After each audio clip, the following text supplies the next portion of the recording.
अभिवादन, जय मसीह तथा नमस्कार। यहाँहरू सबैजना सकुशल हुनुहुन्छ भने हामी परमेश्वरमा विश्वस्त छौँ र आज तपाईँ र मैले चर्चा गर्नेछ क्रुसको विषयमा चर्चा गर्नेछौँ।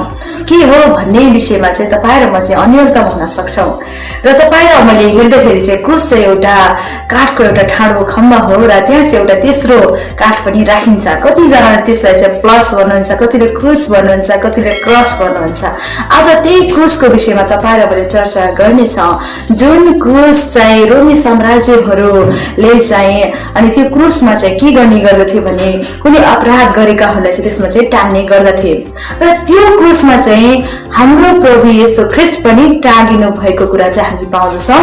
येशू ख्रीष्ट पनि तपाईँ र मेरो खातिर त्यसमा चाहिँ श्राप बन्नुभयो, श्रापित बन्नुभयो। हेर्नुहोस् है त, आज त्यही क्रुसको विषयमा तपाईँ र मैले चर्चा गर्न गइरहेका छौँ। जबले थाहा पाइसक्नुभयो आज हामी कुन विषयमा बोल्दैछौँ भनेर। आज हामी क्रुसको विषयमा, जो चाहिँ येशू ख्रीष्ट हाम्रो निम्ति श्रापित भनेर टाँगिनु भएको थियो र क्रुसले चाहिँ हाम्रो निम्ति अनि के कुराको प्रतिनिधित्व गर्छ, क्रुसको चिन्ह चाहिँ के हो, म आज तपाईहरुको बीचमा यो कुरामा भन्नेछु।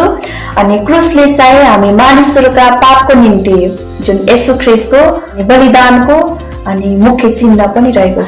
तिनीहरूले अथवा येशू ख्रीष्टलाई जसले टाँग्दै गरेको थियो, जसले चाहिँ येशू ख्रीष्टलाई चाहिँ अनि किल्ला ठोकिरहेको थियो उहाँको हात र पाउमा, अनि उहाँलाई चाहिँ काँडे मुकुट चाहिँ लगाइएको थियो, उहाँको वस्त्रलाई दुई भाग गरेर च्यातिएको थियो, आपसमा गिल्ला गरिरहेका थिए। अनि त्यो समयमा चाहिँ त्यो समयको कुरा चाहिँ हामी यो पदमा पाउँदछौँ। त्यहाँ यसरी लेखेको छ, तिनीहरूले उहाँलाई अपमान गर्दा उहाँले अनि साटो फेर्नु भएन, तिनीहरूले उहाँलाई दुःख दिँदा उहाँले धम्की दिनु भएन, तर उचित न्याय गर्ने माथि अथवा परमेश्वर माथि उहाँले भरोसा राख्नु भयो।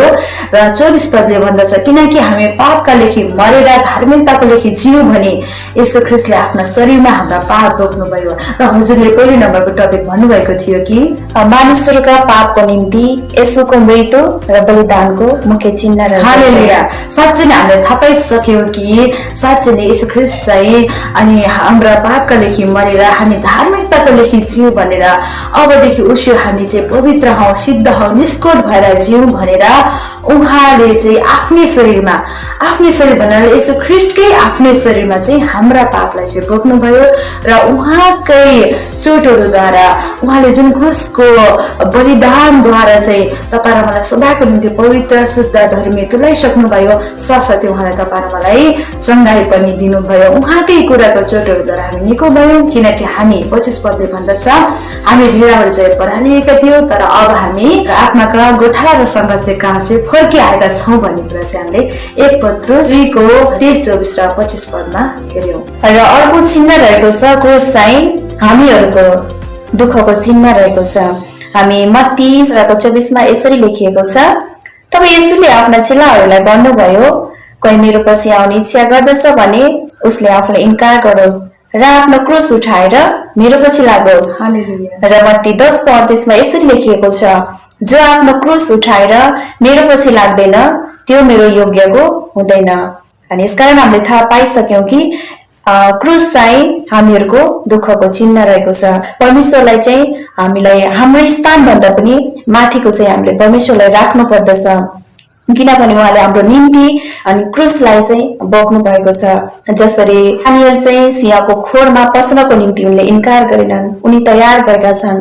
जसरी सद्रक मेशक र अबेदनको आगोको भट्टीमा जानको निम्ति तयार भएका छन्, ठीक त्यसै प्रकारले आज तपाईँ र हामी पनि ख्रीष्टको निम्ति हरेक दुःख र कष्टमा सहभागी हुनको निम्ति तयार हुनुपर्छ भनेर यो बुदाले हामीलाई बताउने गर्दछ कि क्रुसको चिन्ह चाहिँ दुःखको चिन्ह पनि हो। हालेलुया। कस्तो अद्भुत कुरा चाहिँ हामी पाउन सक्दछौँ है। तपाईँले पहिलो नम्बर भन्नुभयो कि क्रुस चाहिँ हाम्रो पापको निम्ति उहाँले सर्नु भएको बलिदान हो। दोस्रो चिन्ह चाहिँ हाम्रो दुःख हो। हालेलुया। साँच्चै नै जब हामी अनि पावलले लेखेको पत्र पढ्दछौँ त्यहाँनिर चाहिँ पावलले भनेका छन् सबै कुराको तुलनामा चाहिँ ख्रीष्टलाई पाउने कुरालाई चाहिँ म एकदमै ठुलो मूल्यको ठान्दछु भनेर उनले भन्दछन्। किनकि उनले चाहिँ यसो ख्रीष्टलाई पाउनको निम्ति धेरै कुराको नोक्सानी चाहिँ भोगेका थिए, तर ती सबै कुराको तुलनामा चाहिँ ख्रीष्टलाई पाउनु चाहिँ सबैभन्दा मुख्य कुरा हो भनेर चाहिँ उनले आफ्नो पत्रमा चाहिँ भनेका छन्। साँच्चै नै यस ख्रीष्टलाई पाउनु चाहिँ सबैभन्दा सर्वोत्तम कुरा पाउनु हो। हालेलुया। जब हामी उहाँलाई पाउनको निम्ति कष्ट भोग्दछौँ साँच्चै नै उहाँको दुःखमा हामी सहभागी हुँदछौँ। हालेलुया। र उहाँसँग तपाईँ र म महिमित पनि हुनेछ। तपाईँले भन्नुभयो कि जसरी दानिएलले चाहिँ परमेश्वरको खातिर उनी चाहिँ सिंहको खोरमा जान पनि तयार भए, त्यसै गरी हजुरले भन्नुभयो सद्रक मेशक र अबेदनगो परमेश्वरको खातिर चाहिँ उनीहरूले चाहिँ सुनको मूर्तिलाई चाहिँ ढुक्न मानेनन्, जीवित परमेश्वरलाई छोडेर। हालेलुया। कति अद्भुत अचम्मको कुरा चाहिँ येशू ख्रीष्टलाई पाउनु भनेको चाहिँ सबैभन्दा सर्वोत्तम कुरा पाउनु हो। हालेलुया। उहाँको क्रुसलाई एक्सेप्ट गर्नु चाहिँ सबैभन्दा सर्वोत्तम कुरालाई एक्सेप्ट गर्नु अथवा स्वीकार गर्नु हो। हालेलुया। र त्यसै गरी अर्को बुदा रहेको छ अथवा क्रुसको अर्को चिन्ह रहेको छ पुरानो पापी स्वभावको मृत्युको चिन्ह पनि हो। क्रुस भनेको अर्को बुदामा हामीले के हेर्यौं भने हाम्रो पुरानो पापी स्वभावको मृत्यु हो। हामी ख्रीष्टलाई चिन्नुभन्दा पहिलेको स्वभाव चाहिँ पापमय अवस्थामा हामीले बिताइरहेका हुन्छौँ। हाम्रो स्वभाव चाहिँ पापी स्वभावको हुन्छ र त्यो अवस्थालाई अनि पार गर्नु अथवा त्यो अवस्थाको मृत्यु हुनु नै क्रुसको चिन्ह रहेको छ। हामीले हेर्यौं भने रोमी 6 को समय यसरी लेखिएको छ, हामी जान्दछौँ कि हाम्रो पुरानो मनुष्यत्व उहाँसँग क्रुसमा टाँगियो ताकि हाम्रो पापमय स्वभाव नाश होस् र अब उसो हामी पापको कमरा नहौं। र 7 पदमा यसरी लेखिएको छ, किनभने जो मरेको छ त्यो पापबाट मुक्त भएको छ। मरेको छ को अर्थ यो हुन्छ कि हाम्रो पुरानो स्वभाव चाहिँ त्याग्नु, पुरानो स्वभाव चाहिँ नष्ट गर्नु। त्यो चाहिँ हाम्रो पुरानो स्वभाव त्यागेर चाहिँ हामी नयाँ भयौं भने हामी चाहिँ ख्रीष्टमा हामी नयाँ हुन्छौँ र उहाँमा जिउनु चाहिँ हाम्रो क्रुसको चिन्ह रहेको छ। हालेलुया। कस्तो अद्भुत कुरा चाहिँ यहाँनिर हजुरले गर्नुभयो। साँच्चै हामी गलाती 2 को 20 मा पढ्दछ, त्यहाँ यसरी लेखेको छ, किनकि हामी ख्रीष्टसँगै क्रुसमा टाँगिएका छौँ। अब उपरान्त जिउने म होइन अथवा तपाईँ र म होइन, तर ख्रीष्ट हामीमा जिउनुहुन्छ। जुन जीवन शरीरमा हामी अहिले जिइरहेका छौँ त्यो परमेश्वरका पुत्रमाथि विश्वास गरेर जिएका छौँ, जसले हामीलाई प्रेम गर्नुभयो र हाम्रा निम्ति आफैलाई अर्पण गर्नुभयो। तपाईँ र मेरो निम्ति उहाँले आफैलाई अर्पण गर्नुभयो र अब तपाईँ र मेरो पुरानो मनुष्यत्व, पुरानो स्वभाव, त्यसका सबै चाल समेत क्रुसमा टाँगिएका छन्। सबै कानुनी दाबीहरूलाई, सबै तमसुकहरूलाई उहाँले क्रुसमा किला ठोकेर रद्द गरिदिनु भएको छ। हालेलुया। प्रभुलाई महिमा निपस्न सबैको तपाईँले अति नै सुन्दर टपिक चाहिँ हाम्रो बीचमा भन्नुभएको छ कि क्रुसको चिन्ह चाहिँ अथवा क्रुसले कुन कुराको प्रतिनिधित्व गर्दछ भन्दाखेरि अनि तपाईँ र मेरो चाहिँ पुरानो मनुष्यत्व अब क्रुसमा टाँगिएको छ, त्यो कुराको प्रतिनिधित्व गर्दो रहेछ भन्ने कुरा हामीले हेरेका छौँ।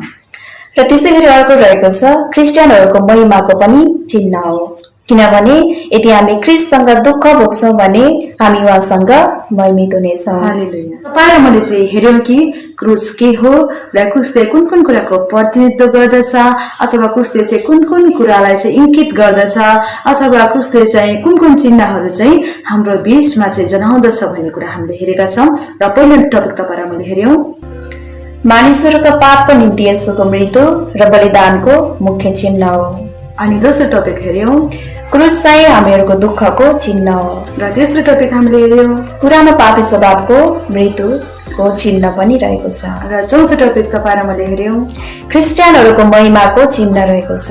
हालेलुया। प्रभुलाई महिमा भएको होस्। र अब तपाईँ र मैले हेर्नेछौँ क्रुसको महत्त्व के छ त, त्यो विषयमा तपाईँ र मैले हेर्नेछौँ। क्रुसको महत्त्व चाहिँ पहिलो नम्बर तपाईँ र मेरो शक्ति हो। क्रुस चाहिँ हालेलुया शक्ति हो। जब तपाईले क्रुसलाई धारणा गर्नुहुन्छ अथवा आफ्नो क्रुस उठाएर तपाईँ हिँड्नुहुन्छ, कससँग हिँड्नुहुन्छ भन्दाखेरि येशूसँगै तपाईँ हिँड्नुहुन्छ, त्यसपछि चाहिँ त्यो क्रुस चाहिँ तपाईको जीवनमा चाहिँ शक्ति भएर खडा हुनेछ। हालेलुया। पारामले शारीरिक रूपले हेर्दाखेरि क्रुस एउटा निन्दात्मक ठाउँ हो, एउटा शर्मको ठाउँ हो, एउटा श्रापित ठाउँ हो जस्तो तपाईहरु मलाई लाग्न सक्छ। वास्तविक कुरा चाहिँ यहाँनिर लुकेको छ कि क्रुस चाहिँ तपाईँ र मेरो महिमा हो, तपाईँ र मेरो गर्वको कुरा हो। क्रुस चाहिँ तपाईँ र मेरो शक्ति हो, किनकि 1 कोरिन्थी 1:18 लेखिएको छ कि नष्ट भइरहेकाहरूका निम्ति क्रुसको सन्देश चाहिँ मूर्खता हो, तर हामी उद्धार पाएकाहरूका निम्ति परमेश्वरको शक्ति हो। हालेलुया। साँच्चै नै क्रुस चाहिँ परमेश्वरको शक्ति हो। तपाईँ र मेरो चंगाई गर्ने स्थान हो, तपाईँ र मलाई मिलापमा ल्याउने स्थान, तपाईँ र मलाई छुटकारा दिने स्थान, तपाईँ र मलाई परमेश्वरमा मिलाप गराउने स्थान चाहिँ क्रुस हो। र तपाईँ र मैले पहिलो टपिक हेरेका छ, क्रुस चाहिँ तपाईँ र मेरो शक्ति हो, तपाईँ र मेरो बल हो, तपाईँ र मेरो तागत हो। हालेलुया। चाहन्छु नि क्रुस होइन, क्रुस चाहिँ त्यो काठको देखिए तापनि, एउटा तेस्रो र एउटा ठाडो खम्बा देखिए तापनि क्रुस चाहिँ तपाईँ र मेरो बल हो, तपाईँ र मेरो शक्ति हो। हालेलुया। उहाँकै कुराको चोटहरूद्वारा हामी निको भयौं भन्ने कुरा तपाईँ र मैले चाहिँ 1 पत्रुस 2:24 चाहिँ हेरेका छौं। साँच्चै नै क्रुस त्यो स्थान हो जुन स्थानमा चाहिँ येशू ख्रीष्ट श्रापित बन्नुभयो र तपाईँ र मेरो पापको भार उहाँले बोक्नुभयो। उहाँकै कुराको चोटले तपाईँ र म चाहिँ निको भयौं। अब तपाईँ र मेरो दुर्बल घुँडा चाहिँ यतिकै रहने छैन, तर शक्तिशाली हुनेछ। पहिलो नम्बर क्रुस तपाईँ र मेरो शक्ति हो, 1 कोरिन्थी 1:18 हेर्यौं। र दोस्रो नम्बर चाहिँ तपाईँ र मैले हेर्न गइरहेको छ, र दोस्रो नम्बर चाहिँ क्रुसद्वारा हामी परमेश्वरसँग मिलापमा आएका छौं। हालेलुया। र त्यो मिलापमा ल्याउने काम कसले गर्नुभयो? येशू ख्रीष्टले गर्नुभयो। हालेलुया। येशू ख्रीष्टले तपाईँ र मलाई चाहिँ परमेश्वरसँग मिलापमा ल्याउनलाई आफ्नो प्राणलाई शुद्ध दिनुभयो। हेर्नुस् त कति उद्धिको अचम्मको परमेश्वर हुनुहुन्छ तपाईँ र मसँग। यस कारणले गर्दाखेरि उहाँसँग तपाईँ र म चाहिँ मिलापमा ल्याएका छौं। गलाती अनि 1:21 र 22 पढ्दछ। त्यहाँनिर यसरी लेखिएको छ, बितेका समयमा दुष्ट काम गरेर तिमीहरू बिराना भई आफ्नो मनमा विरोधी भएका थियौ। हेर्नुस् त बितेका समयमा तपाईँ र मेरो अनि कस्तो थियो आचरण? तपाईँ र म चाहिँ आफ्नै मनमा विरोधी भएका थियौं बितेका समयमा। अनि तर आफ्नो सामुन्ने तिनीहरूलाई पवित्र, हेर्नुस् त, तर येशू ख्रीष्टले आफ्नो सामुन्ने अथवा उहाँको समयमा, उहाँको त्यो दिनमा तपाईँ र मलाई पवित्र तुल्याउन, निष्कोर तुल्याउन ख्रीष्टका मासुको शरीरमा उहाँको मृत्युद्वारा तिमीहरूलाई उहाँले अब मिलापमा ल्याउनु भएको छ। हेर्नुस् त त्यो क्रुसको बलिदानद्वारा तपाईँ र म चाहिँ परमेश्वरसँग मिलापमा ल्याइएका छौं। हालेलुया। तपाईँ र मलाई चाहिँ मिलापमा ल्याउने अनि त्यो क्रुसको काम रहेछ। हेर्नुस् त कससँग? परमेश्वरसँग। कसले? येशू ख्रीष्टले तपाईँ र मलाई चाहिँ परमेश्वरसँग मिलापमा गराउनु भयो, ताकि तपाईँ र म निष्कोर देखियौं, तपाईँ र म पवित्र देखियौं भनेर उहाँले नै तपाईँ र मलाई चाहिँ आफ्नो बलिदानद्वारा मिलापमा ल्याउनु भएको कुरा चाहिँ हामीले दोस्रो टपिकमा हेर्यौं। र तेस्रो टपिक हामी हेर्न जाँदैछौँ। तेस्रो टपिक चाहिँ क्रुस चाहिँ हाम्रो गर्व गर्ने स्थान हो। किनकि जब तपाईँ र मैले हेर्दछ 1 कोरिन्थी 1:31 हेर्दछ, गर्व गर्नेले परम प्रभुमा नै गर्व गरोस्। किनकि जब तपाईँ र मैले गलाती 6:14 हेर्दछ, त्यहाँ यसरी लेखिएको छ, हाम्रो प्रभु येशू ख्रीष्टको क्रुस बाहेक अरू कुनै पनि कुरामाथि घमण्ड गर्ने कुरा मदेखि दूर रहोस्। हालेलुया। तपाईँ कुन कुरामा घमण्ड गर्दै हुनुहुन्छ? तपाईँको रूपमा घमण्ड गर्दै हुनुहुन्छ कि एजुकेसनमा तपाईँले घमण्ड गर्दै हुनुहुन्छ कि अथवा तपाईँको नोकरीमा, तपाईँको व्यवसायमा, तपाईँको जागिरमा तपाईँले घमण्ड गर्दै हुनुहुन्छ कि कुन कुरामा घमण्ड गर्दै हुनुहुन्छ? याद राख्नुहोस्, तपाईँ जुन स्थानमा हुनुहुन्छ त्यो परम प्रभुबाट नै तपाईँ त्यो स्थानमा हुनुहुन्छ। यस कारणले गर्दा परमेश्वरले आज तपाईँलाई धन्यवाद दिनुपर्छ र उहाँमा तपाईँ गर्व गर्नुपर्छ। हालेलुया। किनकि जब तपाईँ र मैले चाहिँ हेर्दैछ गलाती 6:14 हाम्रो प्रभु येशू ख्रीष्टको क्रुस बाहेक अरू कुनै पनि कुरामाथि घमण्ड गर्ने कुरा मदेखि दूर रहोस्। हालेलुया। आजदेखि उसो तपाईँले भन्नुहोस्, येशू ख्रीष्टको क्रुस बाहेक म अरू कुरामा घमण्ड गर्ने छैन। हालेलुया। यहाँनिर चाहिँ पावलले आफ्नो पत्रमा भन्दैछन् कि साँच्चै एउटा त्यो क्रुस एउटा दुर्बल स्थान हो, क्रुस एउटा शर्माको स्थान हो, क्रुस एउटा निन्दा गर्ने स्थान हो, क्रुस एउटा श्रापित स्थान हो। तर पनि यो पत्रमा चाहिँ पावलले भन्दैछन् ख्रिस्टको क्रुसमा बाहेक अरू कुरामा मैले घमण्ड गर्न नपरोस्, किनकि त्यो क्रुसले नै तपाईँ र मलाई चाहिँ मृत्युदेखि जीवनमा ल्याएको छ। हालेलुया। जसद्वारा म चाहिँ संसारको लेखी र संसार मेरो लेखी क्रुसमा झुन्डाइएको छ। हालेलुया।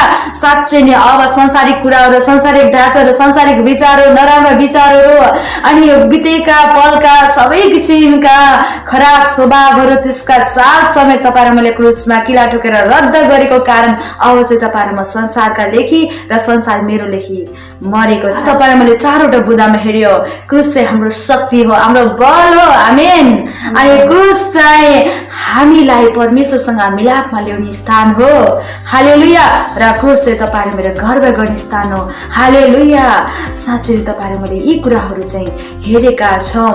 र क्रुस चाहिँ कस्तो स्थान हो त्यो विषयमा तपाईँ र मैले हेर्नेछ। क्रुस चाहिँ एउटा श्रापित स्थान हो। अब कसरी त्यो श्रापित स्थान भयो तपाईँ र मैले अनि पहिले नै हेरिसकेका छौँ कि रोमी साम्राज्यको समयमा चाहिँ रोमीहरूले चाहिँ कुनै पनि अपराध गरेको व्यक्तिलाई चाहिँ क्रुसमा टार्ने गर्दथे र यसो ख्रिस्ट तपाईँ र मेरो निम्ति अपराधी गनिनु भयो। हेर्नुहोस् त। र जब तपाईँ र मलाई गलाती 3:13 पदमा पढ्दछ त्यहाँ यसरी लेखेको छ, हाम्रो निम्ति श्राप बनेर ख्रिस्टले हामीलाई व्यवस्थाको श्रापबाट मलतिर छुटाउनु भयो, किनकि क्रुसमा झुन्डिने हरेक श्रापित हुन्छ। हेर्नुहोस् त। क्रुसमा झुन्डिने व्यक्ति चाहिँ कस्तो अन्य प्रकारको व्यक्ति हो भन्दाखेरि त्यो श्रापित व्यक्ति हो। तर अब तपाईँ र म चाहिँ त्यो श्रापलाई अनि लिन नपरोस् भनेर यसो ख्रिस्ट आफै श्राप बन्नुभयो, हाम्रा निम्ति उहाँ श्राप बन्नुभयो र हामीलाई व्यवस्थाको श्रापबाट है व्यवस्था अनुसार चाहिँ तपाईँ र मैले चाहिँ बलिदान गरिरहनु पर्थ्यो, तर उहाँले एकैपल्ट सदाको निम्ति आफ्नै शरीरमा हाम्रा पाप बोक्नुभयो र हामी सदाको निम्ति पवित्र भयौँ, सधैँको निम्ति सिद्ध भएका छौँ र उहाँले तपाईँ र मलाई मोलतिर छुटाउनु भएको कुरा चाहिँ हामी पाउँदछौँ र उहाँकै कोराको चोटले हामी निको भयौँ। उहाँ तपाईँ र मेरो निम्ति श्राप बन्नुभयो यसो ख्रिस्ट। तपाईँ र मेरो निम्ति साँच्चै नै उहाँले सबै किसिमका दुःख कष्टहरू सहन पनि रेडी हुनुभयो। यस कारणले गर्दाखेरि अब तपाईँ र म चाहिँ आफ्नो क्रुसलाई बोकेर हिँड्नुपर्छ। हालेलुया। तपाईँ र मैले हेरिसक्यौँ, यदि हामी उहाँका चेला हौँ भने हामीले क्रुस उठाएर हिँड्नुपर्छ, दिनौँ आफ्नो क्रुस उठाउनुपर्छ। कसँग पर्छ भन्दाखेरि यसोसँग तपाईँ र म चाहिँ हिँड्नु पर्दछ। तपाईँ र मैले हेरिसकेका छौँ क्रुस के हो र क्रुसले कुन कुन कुराको प्रतिनिधित्व गर्दछ, क्रुसको महत्त्व के हो र क्रुस कस्तो स्थान हो, जुन स्थान चाहिँ क्रुसले आफैले लिनुभयो, जुन स्थान चाहिँ तपाईँ र मैले लिनु परेन। तर अब तपाईँ र म चाहिँ साँच्चै नै अब त्यो स्थान चाहिँ परमेश्वरले तपाईँ र मलाई चाहिँ अनि छुटकारा दिनको निम्ति लिनुभएको कारणले अब तपाईँ र म चाहिँ श्रापित व्यक्ति होइन, तपाईँ र म चाहिँ अनि आश्रित व्यक्तिहरू हौँ। आमेन। अब तपाईँ र मैले चाहिँ यसो ख्रिस्टको क्रुसद्वारा आशिष पाएका छौँ। अब्राहमले जुन प्रतिज्ञा गर्नुभएको थियो, अब्राहमको आशिष तपाईँ र मैले पनि अब उपभोग गरिरहेका छौँ। साँच्चै नै क्रुसको सन्देश नष्ट भइरहेको निम्ति मूर्खता हो, तर जसले चाहिँ यसो ख्रिस्टको क्रुसलाई रिसिभ गर्दछ त्यसको निम्ति चाहिँ शक्ति हो, बल हो। प्रभुलाई महिमा अनि प्रशंसा भएको होस्।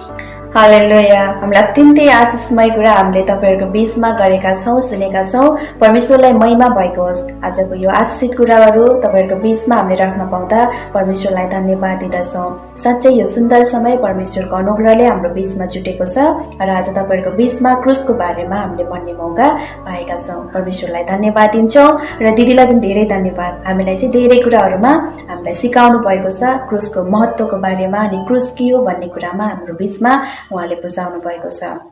हुन्छ, आजको कुराकानीहरू तपाईँहरूलाई कस्तो लाग्यो? आजको यो आशिषित कुराबाट परमेश्वरलाई महिमा भएको छ र तपाईँहरू पनि आशिषित हुनुभएको छ हामी विश्वास गर्दछौँ। हाम्रो भिडियोलाई मन परेमा लाइक, कमेन्ट, सेयर गर्न सक्नुहुनेछ र हाम्रो युट्युब च्यानललाई सब्सक्राइब गर्न नभुल्नुहोला भन्दै आजको यस आशिषित कुराहरूबाट हामी बिदा हुन्छौँ। नमस्कार साथै जय मसिह।